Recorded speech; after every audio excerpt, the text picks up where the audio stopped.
Hello, ladies and gentlemen. It is Yuan Gaming, and I am here with a competitive 1v1 Aztec mirror match that I think shows off exactly exactly why the Aztec Explorer is so important in a match, and why not utilizing your Explorer and taking advantage of him and sending his upgrade cards can really screw you over later in the game as it goes along.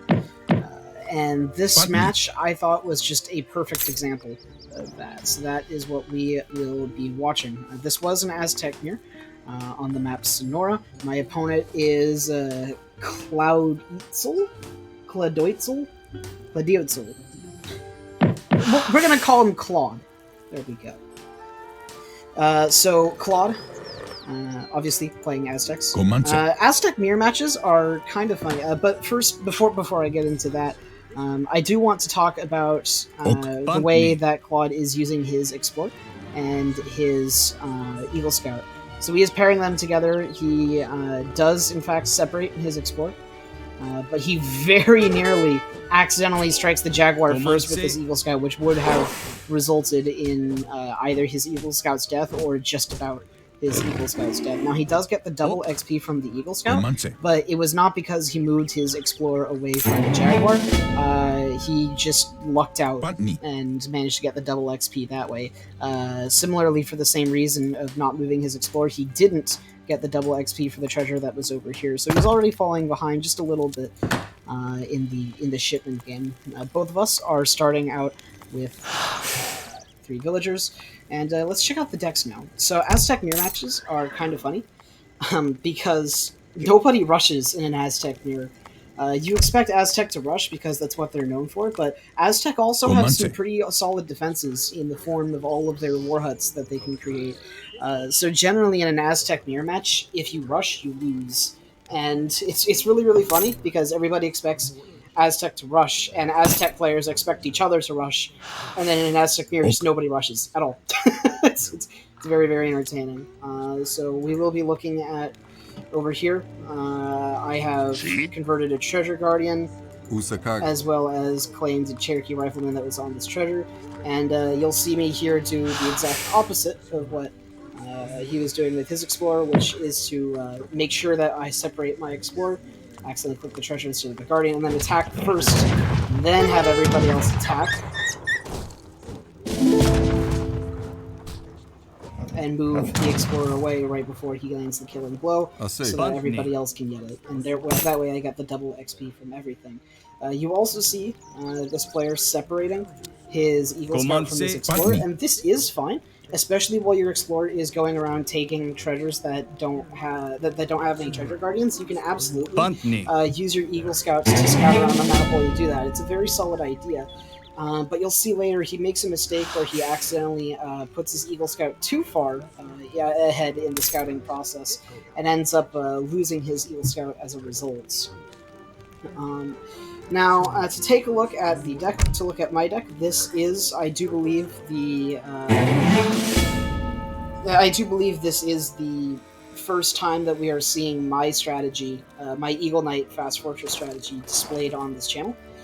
Here is my deck. It's mostly just, it's got like all H3 focus. It's not really trying to hide that much at all.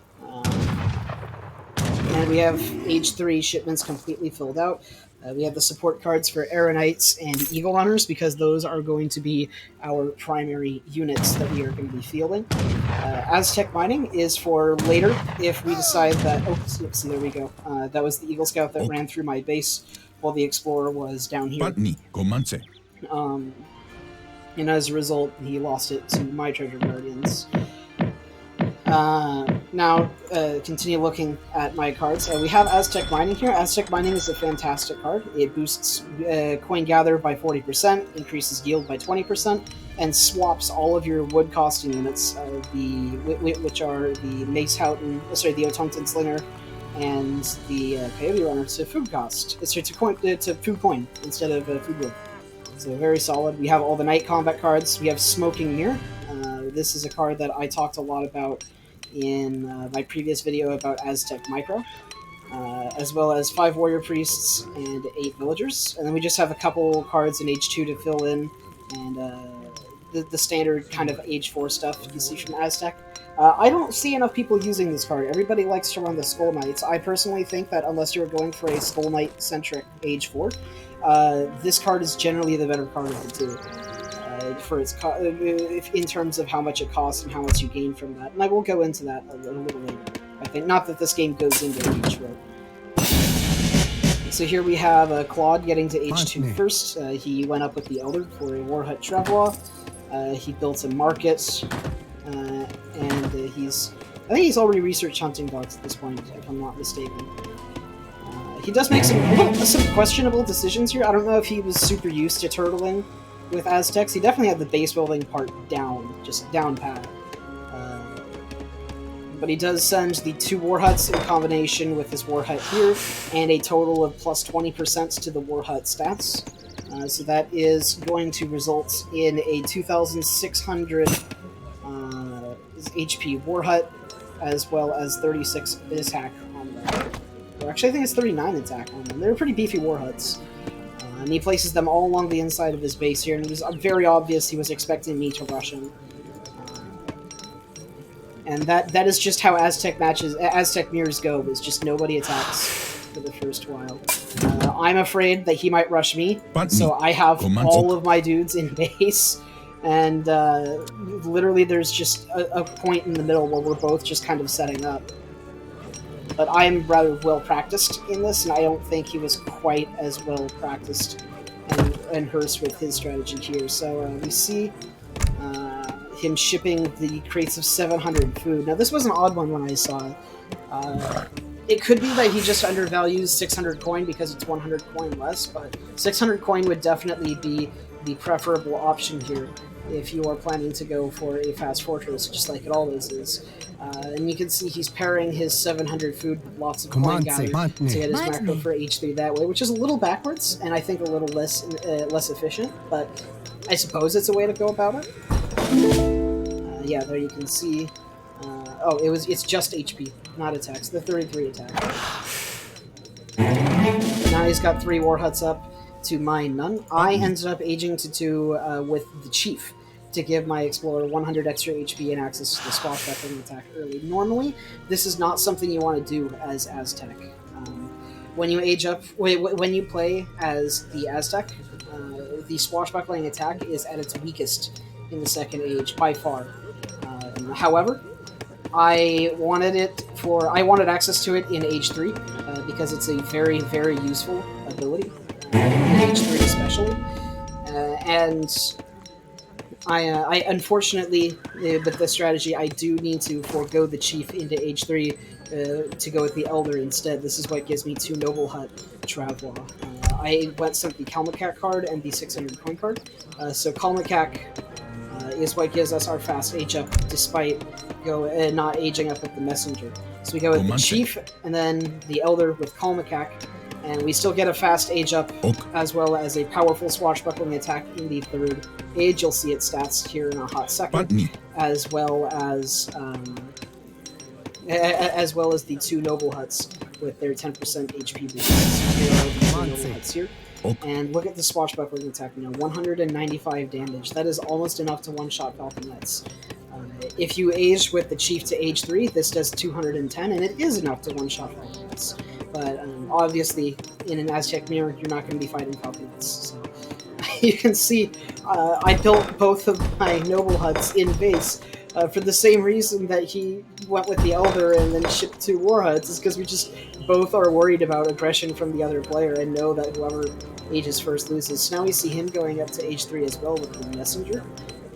And at this point, he doesn't have any Noble Huts. He's not going to have Noble Huts for a little bit upon reaching the 3rd age. So he should have moved a lot of villagers off of coin and over to wood. And he does move some, but I did notice the first time watching this replay that he definitely overgathers coin by quite a bit, and it does hurt him in the end.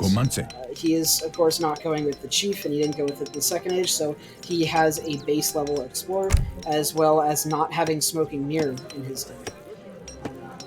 Silent Strike in his deck in the 3rd age. We have 1 Town Center. We see the Aztec Mining, we see the Otonton, Coyote Runner, and Eagle Runner combat cards. We see 7 Aeronites and 6 Eagles.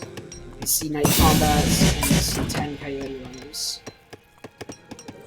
We also see Otonton Slinger Combat. This is probably, in my opinion, the worst combat card in the game. It is only for Otontons.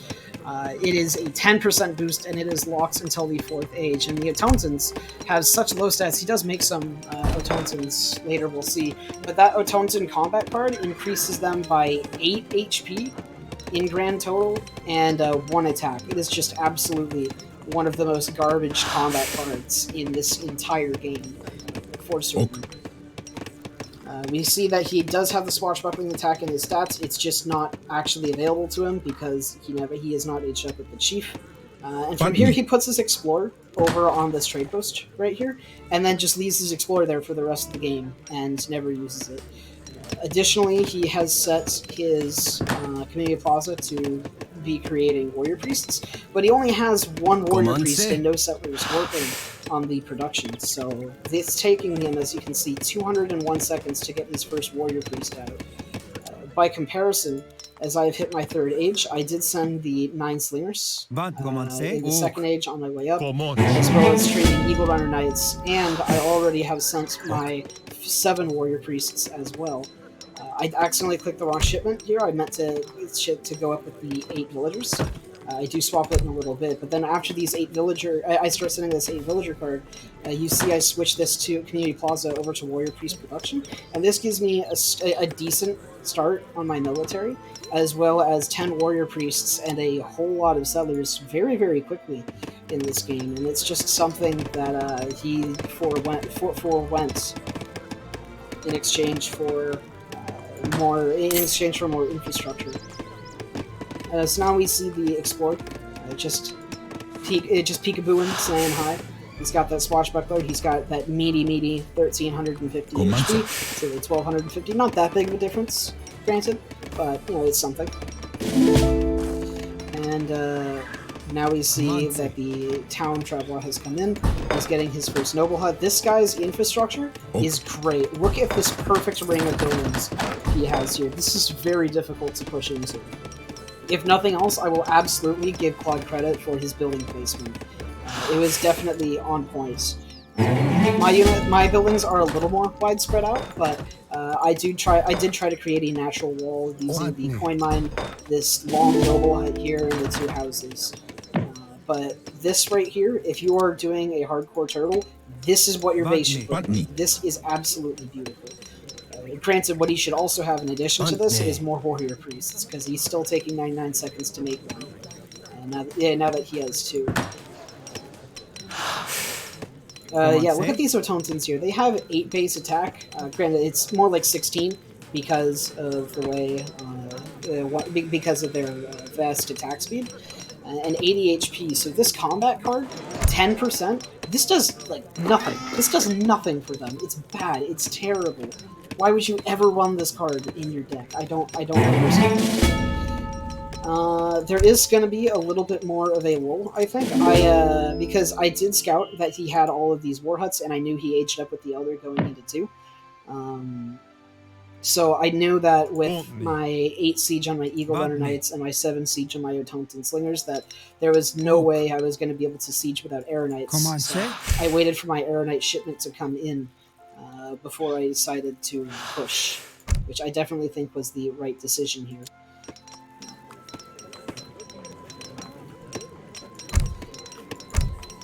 But yeah, now that I have those Aeronites, we'll actually see some combat here. And this game, I do pretty much every single type of micro that I said you could do with the Explorer. And I was pretty happy with how this game turned out because of it. So you see the Explorer? He is currently in standard ground mode, and he's just chilling right in front of my army with the Aeronites. Eagle Runners are visible in the back, and I just have the Aeronites slowly picking away at his war huts on the back line. It's not something he can ignore because these guys do have a lot of siege. The Otontons try to run in to seize this discharge and fire into him, but I just switch over the healing dance right now. and there's just nothing he can do now, not with 6 Odontons. So I'm effectively able to just ignore his military and siege down his buildings with these air units. Now he gets the 9 Otonton shipment. He has 18 of them now. And he's also getting the elite Otonton slingers. Oh wait, no, that wasn't the 9 Otontons. He sent the Otonton support card to give them plus 25 hit points, which granted is decent. It's 20 hit points in total, as well as some more range and line of sight.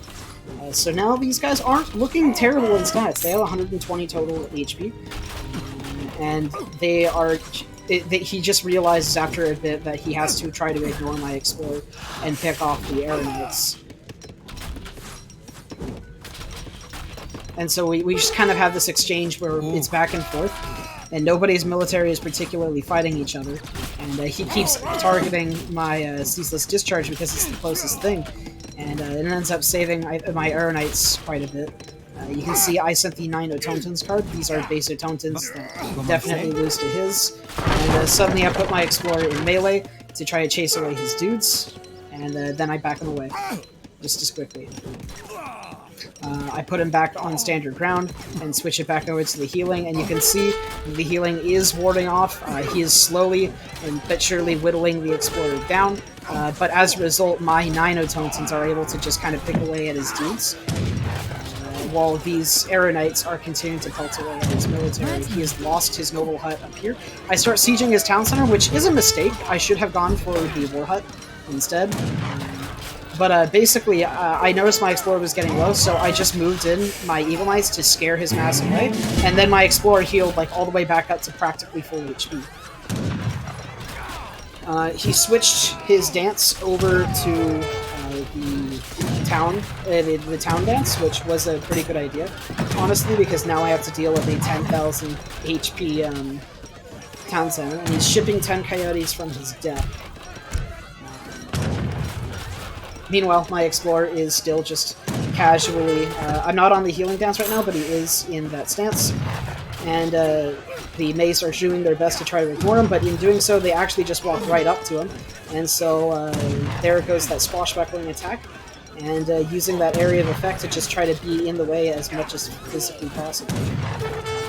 Going for this town center was definitely a mistake. Okay, he's got his warrior priest. He's got 4 warrior priests in total after all this time. And, by comparison, I've had 10 for a very long time, and as a result, I've been able to use the other more important dances than the warrior priest dance and the town dance, which was admittedly pretty decent in this specific scenario. So now we see the Explorer is in cover mode. And this is just because I wanted to put the dance on attack to help deal with these coyote runners. So the Explorer does end up going down, but in doing so it does keep his whole mass away for a little bit. And then you can see as soon as the Explorer goes down, my units, they just disappear. They're out. They're gone, because that Explorer is so important, especially since the Otontons have a multiplier against the Eagles. I'm just trying to play it as safe as humanly possible, and if I push in with what I have now, I will lose. So now he switches it over to the fertility rate to try to get some settlers out, try to get some more military out. He's up to 25 Otonton slingers. Meanwhile, I am recovering my Explorer, and I'm sending Knight Combat, which all of my units are Knights. So that's just a very good synergy. Now these, their waypoint was right in the base, and I didn't realize that until it was too late. They start trying to sit down this town center, and he just orders he just orders some of his dudes right on them, and I did end up losing one just due to that silly mistake. You can see the Explorer's already revived. He's gone from where he was down there, and I think that this Explorer's death right here just shows the power of just shows off the power of this strategy where you can put him in standard ground mode and heal him, because he was in cover mode, which is famous for making your Explorer tanky and being able to stay on the front lines for a while, and he went down within like 45 seconds. But until that moment, I was able to have him on the front lines for several minutes, constantly taking fire from our troops, and it just did nothing. Now you see these Arrow Knights moving back in. He ends up canceling this war hut. And I'm just kind of inching my explorer forwards to gain some ground, to push the enemy back because he knows he will lose if he tries to get in there because his troops will try to target the explorer unless he specifically micros each of them.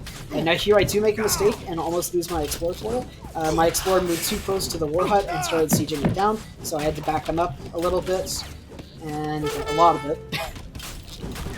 And these eagle runners they're not in standard ground like I usually have them, so they keep kind of trying to filter over. But because I do end up losing a couple eagles, I was able to get Ceaseless Discharge back up to enough health that he can just tank again, while these Air Knights continue to pelt over on his border, learning from my mistake last time. And down goes that war hut, just like all the rest. These 5 Air Knights have been the most players in this whole thing. The Air Knight goes down, I run my Explorer in, just trying to do some damage, and he, by himself, takes care of 5 of these Autontons. So, because of the investment in my Explorer, he has killed, there's another one, he has killed a total of 8 Autontons this game. At this point, he sends the Eagle Runner Knight's combat card. Not that that does anything, I think he just wanted some higher quality units than he had. My Explorer goes down again, but it doesn't really matter.